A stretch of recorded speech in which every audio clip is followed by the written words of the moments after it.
son Excellence, dans sa vision de tous les jours et dans son rôle de protecteur des arts et des lettres, a décidé de financer cet important projet au nom de ses pairs africains parce que l'association regroupe 28 pays africains et la diaspora.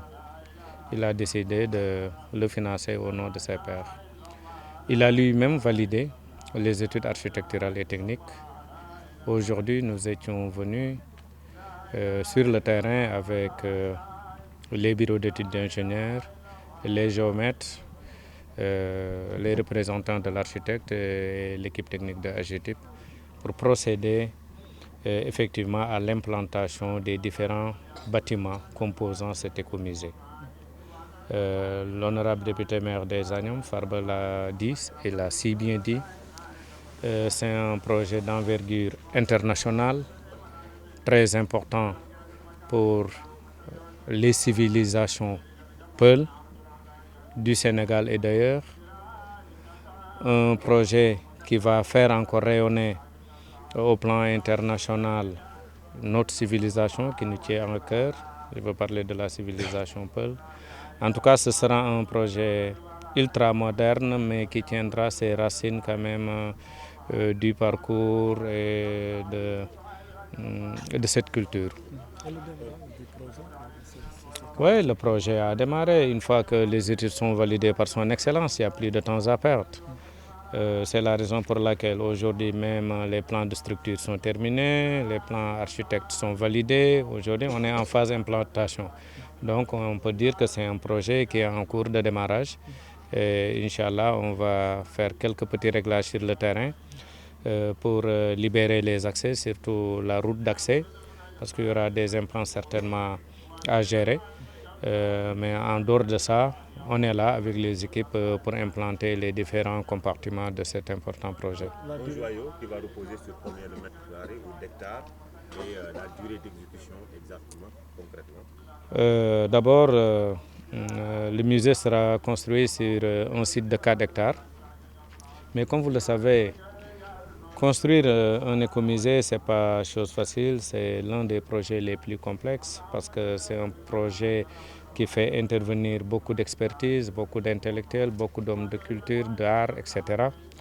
Et le projet s'exécutera en 2 phases. D'abord, il y a les infrastructures. De ce point de vue-là, il n'y a pas de grand problème, c'est des délais qu'on maîtrise. Mais pour parler d'une culture qui s'étend sur plusieurs siècles, vous comprendrez qu'il y a un autre travail de recherche des objets d'art, des documents culturels, etc.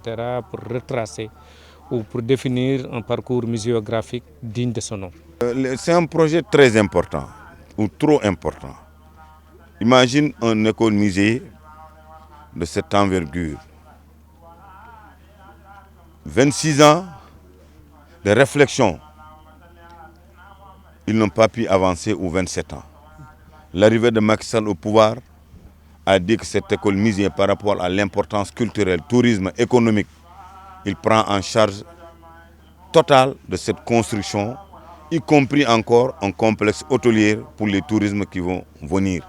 Donc c'est trop important culturellement, économiquement, pour quand même notre pays, mais y compris la commune des Agnam. Et c'est dans un village historique du Fouta. Historique. Premier village historique du Fouta, c'est Agnam Godo. Au moment qu'on pensait que cette école-musée doit revenir au Sénégal, je n'étais pas la maire, Macky Sall n'était pas président de la République. Jusqu'à ce que le bon Dieu nous a donné, Macky Sall ait accédé au pouvoir. Moi, je suis à la tête de cette commune. C'est là que le président a validé, lui, M. Macky Sall, de réaliser ce vrai bijou pour quand même l'école-musée de la sous-région, des Peuls de la sous-région. C'est ce qui est tellement important à saluer. Nous remercions le chef de l'État et d'avoir été un bon visionnaire, d'accepter de prendre en charge le coût total de cette école-musée des Peuls de la sous-région. On expose la culture peul. Oui, le coût c'est à peu près dans les 2 milliards et quelques. Wow, je ne sais pas exactement, mais je sais que ça dépasse 2 milliards. Et là, c'est l'importance, on ne peut pas l'imaginer.